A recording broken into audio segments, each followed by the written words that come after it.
कांग्रेस का जल्दी लिस्ट जारी होगी और रायबरेली का भी प्रत्याशी घोषित होगा। आदरणीय फिरोज गांधी जी, इंदिरा गांधी, सोनिया गांधी जी ने रायबरेली में बड़ी बड़ी उपलब्धियां दी हैं कि रायबरेली की जनता गांधी परिवार की मांग कर रही हो। बीजेपी अपनी लिस्ट इसीलिए जारी नहीं कर रही हो क्योंकि प्रियंका गांधी का नाम सुनकर खुद डर गई है। 2024 का लोकसभा चुनाव के दूसरे चरण की नामांकन प्रक्रिया शुरू हो गई है। 5वें चरण में रायबरेली में 20 मई को मतदान होना है। हमारे साथ बात करने के लिए रायबरेली की कांग्रेस की महिला जिला अध्यक्ष शैलजा सिंह हैं। मैम, श्रेष्ठ यूपी में आपका स्वागत है।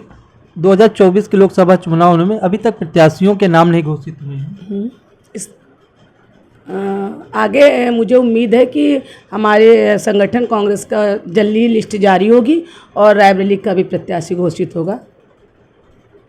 क्योंकि कांग्रेस हमेशा यहाँ से गढ़ रहा है और क्या लग रहा है कि इस बार कहीं जो विपक्ष का कहना है कि 24 का चुनाव देखते हुए कांग्रेस डर रही है, इसलिए अभी तक प्रत्याशियों के नाम नहीं घोषित हो रहे हैं।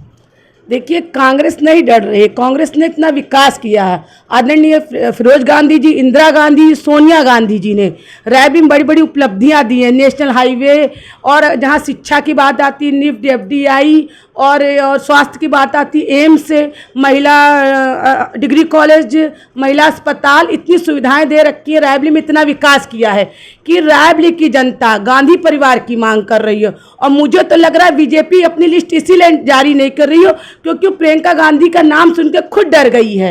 मुझे तो लग रहा है उनका लिस्ट जारी न करने का यही कारण है। और मैं बताना चाहती हूँ कि आदरणीय प्रियंका गांधी जी रायबरेली से मुझे आशा व विश्वास है अपनी नेता सोनिया गांधी जी की चिट्ठी पे कि गांधी परिवार का व्यक्ति ही लड़ेगा और बीजेपी के प्रत्याशी की हार होगी, उसकी जमानत जब्त होगी। अभी तक स्वामी प्रसाद मौर्य अपनी एक अलग पार्टी बना लिया है। सपा से मनोज पांडे बीजेपी में चले गए, तो कहीं ना कहीं कांग्रेस का नुकसान तो नहीं करेंगे? देखिए, कांग्रेस के तो नुकसान की बात ही नहीं है क्योंकि कांग्रेस ने इतना विकास किया, गांधी परिवार ने इतना विकास रायबरेली के किया है। लोग आते हैं जाते हैं, इससे कुछ मतलब नहीं। जो भी व्यक्ति प्रत्याशी कांग्रेस प्रत्याशी लड़ेगा वो भारी मतों से विजयी होगा, बीजेपी के प्रत्याशी की हार होगी।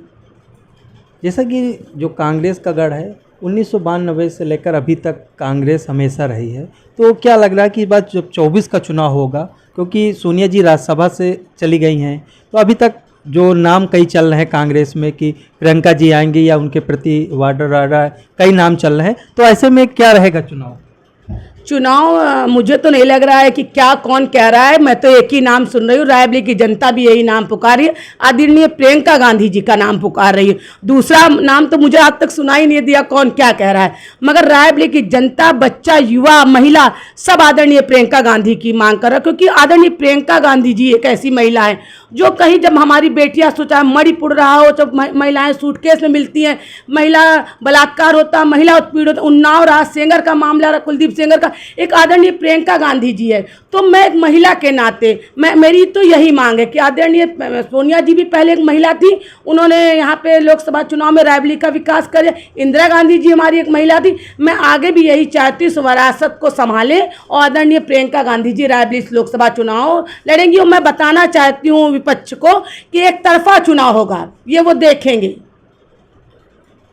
कब तक नाम घोषित हो जाएंगे? अब इस बारे तो मैं क्या बताऊंगी, हमारा शीर्ष नेतृत्व करेगा, मगर मुझे हिसाब से लग रहा है जल्दी नाम कांग्रेस प्रत्याशी रायबरेली का लोकसभा सीट का चुनाव नाम आने वाला। मुझे हम लोगों को विश्वास तो यही है।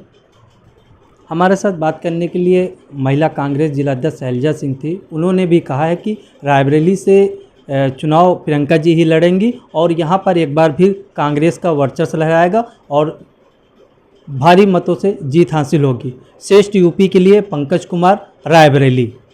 उत्तर प्रदेश की हर खबर से अपडेट रहने के लिए श्रेष्ठ यूपी को करें सब्सक्राइब, बेल आइकन दबाएं और देखते रहें श्रेष्ठ यूपी।